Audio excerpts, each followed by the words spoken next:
Pada presentasi ini, kita akan membahas digital dan sosial media marketing, yaitu fokusnya bagaimana brand membangun perhatian, minat sampai akhirnya mendorong aksi pembelian lewat website, email, dan sosial media. Lalu, di sini digital marketing yang kuat biasanya ditopang oleh website marketing, email marketing, social media marketing, dan customer engage. Kuncinya ada di grade content yang ditopang CEO, lalu dikonversi menjadi database pelanggan dan disebarkan lewat platform seperti Facebook, Twitter, YouTube, atau Instagram. Framework yang dipakai di sini adalah AIDA. Attention untuk menarik perhatian, interest untuk bikin orang tertarik, desire untuk meyakinkan bahwa produk ini benar-benar dibutuhkan, dan action untuk mendorong orang melakukan aksi, misalnya membeli, dan mengisi form.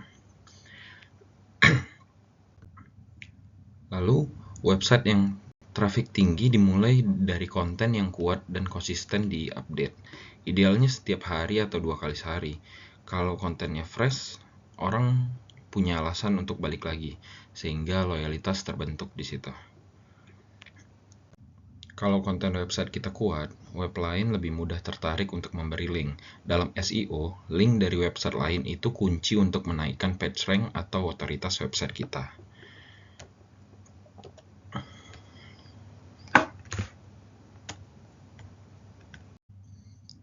Karena pembaca sekarang pakai banyak gadget, desain website harus mobile friendly.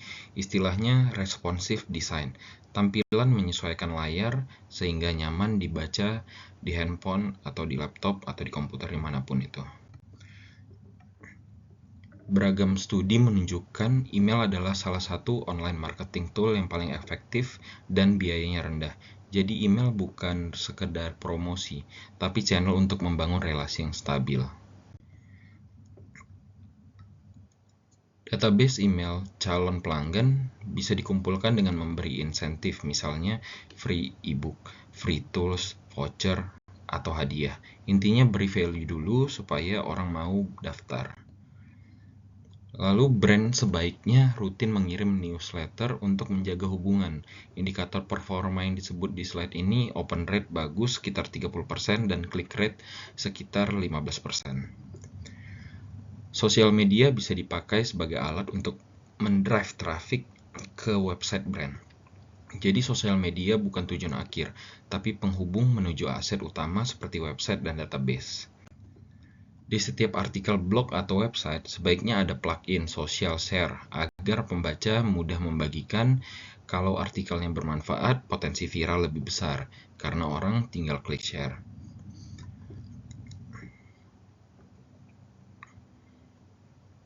Prinsip pertama, buat konten yang membuat audiens ingin share ke jaringan mereka di Facebook, Twitter, WhatsApp.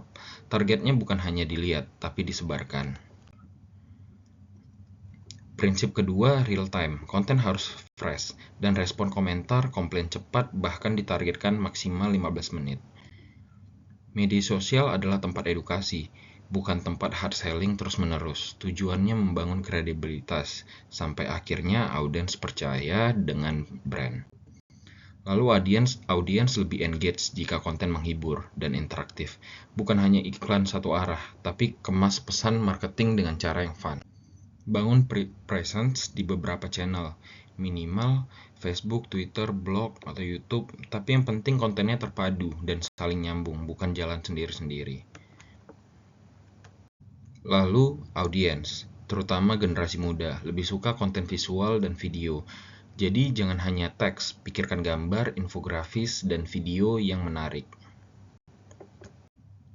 Brand harus berpikir seperti publisher. Contohnya, L'Oreal membangun website yang kualitas kontennya bahkan lebih bagus dari majalahnya, sehingga pembaca datang rutin. Fokus ke niche yang jelas, follow influencer yang relevan dan gunakan target demografi, misalnya di Facebook, supaya pesan tepat sasaran. Lalu dengarkan audiens, simak feedback mereka karena itu masukan berharga untuk pengembangan brand. Bangun interaksi yang produktif. Konten harus kreatif, fun, dan berkesan, bukan skrip kaku yang membosankan. Lalu, ada contoh brand per platformnya, yaitu yang pertama contoh fanpage yang layak dipelajari seperti Coca-Cola. Mereka memanfaatkan multimedia, teks, gambar, video untuk membangun interaksi dengan fans. Facebook fanpage di Starbucks-nya. Starbucks sering disebut salah satu brand paling kreatif di sosial media. Mereka kuat dalam membangun komunitas dan vibe. Di YouTube, Samsung Mobile Channel menjadi salah satu andalan yang memasarkan gadget. Format video membantu menjelaskan fitur produk untuk lebih jelas. Red Bull dikenal sebagai salah satu channel brand yang terbaik di YouTube. Kontennya menarik, fresh, dan kuat di sisi entertain. Di Instagram, Mercedes mampu membangun loyalitas fans global lewat visual yang kuat dan konsisten. Burberry juga sering disebut salah satu brand terbaik dalam memanfaatkan Instagram untuk memperkuat brandnya. Di Twitter ada Asia. Tweetnya informatif dan disajikan profesional, biasanya kuat untuk update dan layanan. Stickholiko disebut maju karena akun Twitter mereka. Ini contoh UMKM brand lokal yang bisa bertumbuh lewat komunikasi yang tepat. Banyak iklan Thailand yang viral karena menggunakan kekuatan emosi yang menggugah. Ketika orang tersentuh, mereka terdorong untuk nge-share. Contoh lain, dulu video iklan lain edisi Ada Apa Dengan Cinta pernah viral karena memanfaatkan emosi nostalgia jika pemicunya bukan hanya produk, tapi rasa yang dibangkitkan. Jadi kesimpulannya, digital marketing yang kuat dibangun dari konten berkualitas, integrasi website, email, sosial, dan engagement yang konsisten. Kalau kita disiplin menjalankan prinsip-prinsipnya, hasilnya bukan hanya followers, tapi traffic, database, dan penjualan. Terima kasih.